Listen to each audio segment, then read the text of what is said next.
ਗਰਮੀ ਦੋਸਤੋ ਸਿਰ ਚੜੀ ਏ ਤੇ ਅੱਗੋਂ ਭਰਾਵਾਂ ਦੇ ਮੈਸੇਜ ਆਉਣੇ ਹੁਣ ਤੋਂ ਹੀ ਸ਼ੁਰੂ ਹੋ ਗਏ ਨੇ ਕਿ ਗਾਵਾਂ ਗਰਮੀ ਕਰਨ ਲੱਗ ਪਈਆਂ ਨੇ। ਹੁਣ ਗੱਲ ਮੇਰੀ ਧਿਆਨ ਨਾਲ ਤੇ ਗੌਰ ਨਾਲ ਤੇ ਕੰਨ ਖੋਲ ਕੇ ਸੁਣ ਲਵੋ।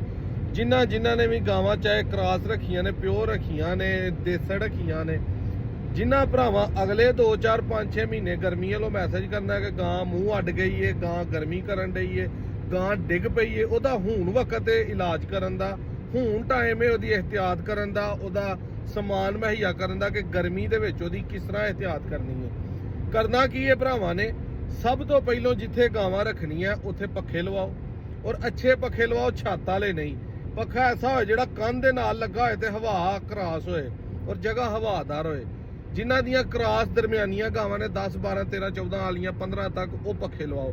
ਜਿਨ੍ਹਾਂ ਕੋਲ ਗਾਂ 18 ਤੋਂ 20 ਲੀਟਰ ਪਲੱਸ ਵਾਲੀ ਹੈ, 18 20 17 19 20 21 22 ਗਾਂ ਜਿੰਨੀਆਂ ਵੀ ਨੇ, ਉਹ ਭਾਈ ਸ਼ਾਵਰ ਲਾਣ।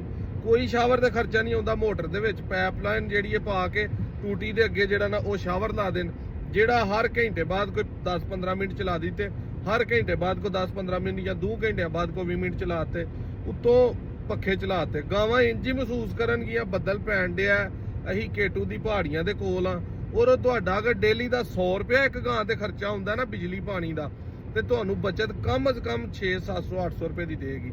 ਯਾਨੀ ਕਿ ਇੱਕ 20 ਕਿਲੋ ਵਾਲੀ ਗਾਂ ਜਿਹਨੇ ਗਰਮੀ 'ਚ ਦੁੱਧ ਦੇਣਾ, ਉਹ ਪਾਣੀ ਦੇ ਵਿੱਚ ਇੰਜ ਰਵੇ, ਪੱਖੇ ਦੇ ਵਿੱਚ ਇੰਜ ਰਵੇ ਨਾ, ਤੇ ਉਹ ਕਮ ਸੇ ਕਮ ਵੀ 20 ਕਿਲੋ ਵਾਲੀ ਗਾਂ 4 ਤੋਂ 5 ਕਿਲੋ ਦਾ ਜਿਹੜਾ ਨਾ ਜੰਪ ਦੇਵੇਗੀ।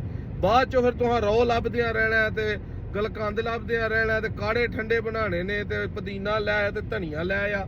ਉਹ ਜਿਹੜਾ ਨਾ ਕੰਮ ਖਾਸ ਕਰ ਸਾਡੇ ਪਾਕਿਸਤਾਨੀਆਂ ਦੀ ਆਦਤ ਹੈ ਕਿ ਜਦੋਂ ਪਾਣੀ ਸਿਰੋਂ ਟੱਪ ਜਾਂਦਾ ਨਾ, ਫਿਰ ਸਾਨੂੰ ਪਤਾ ਲੱਗਦਾ ਲਓ ਜੀ ਮੰਜੀ ਗਈ ਹੈ ਠੁੱਕ, ਹੁਣ ਫਟਾਫਟ ਕੀ ਕਰੀਏ।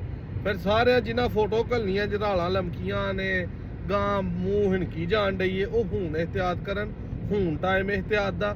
ਬਾਅਦ ਚੋਂ ਫਿਰ ਗਰਮੀ ਦਾ ਕੋਈ ਹੱਲ ਨਹੀਂ ਹੁੰਦਾ, ਉਦੋਂ ਵੀ ਇਹ ਇਹਤਿਆਤ ਹੁੰਦੀ ਹੈ। ਰੋ ਸ਼ੋ ਪਿਆ ਕੇ ਤੁਸੀਂ ਵਕਤੀ ਜਾਨਵਰ ਨੂੰ ਠੀਕ ਕਰ ਸਕਦੇ ਹੋ, ਉਸ ਤਰ੍ਹਾਂ ਨਹੀਂ। ਤੇ ਗਾਂ ਹਰ ਇੱਕ ਗਰਮੀ ਕਰਦੀ ਹੈ, ਕੋਈ ਵੀ ਗਾਂ ਐਸੀ ਨਹੀਂ ਜਿਹੜੀ ਗਰਮੀ ਨਹੀਂ ਕਰਦੀ।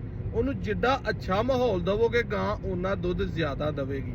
ਜਿਹੜੇ ਭਰਾ ਆਮ ਕਹਿੰਦੇ ਹੋ ਨਾ ਲੋਕਾਂ ਨੂੰ ਵਪਾਰੀਆਂ ਕੋ ਠੱਗੇ ਜਾਂਦੇ ਹੋ ਕਿ ਯਾਰ ਗਾਂ ਚਾਹੀਦੀ ਹੈ ਗਰਮੀ ਨਾ ਕਰੇ, ਮੈਂ ਨਾ ਉਹਨਾਂ ਨੂੰ ਜਾਨਵਰ ਹੀ ਨਹੀਂ ਰੱਖਣੇ ਚਾਹੀਦੇ। ਜਾਨਵਰ ਰੱਖੋ ਹੀ ਨਾ ਦੁਕਾਨ ਤੋਂ, ਮੁੱਲ ਦੁੱਧ ਲੈ ਕੇ ਪੀਵੋ, ਤੁਸੀਂ ਹੈ ਹੀ ਉਸ ਕਾਬਲ ਹੋ, ਮੁੱਲ ਦੁੱਧ ਤੁਹਾਨੂੰ ਪਿਆਇਆ ਜਾਏ।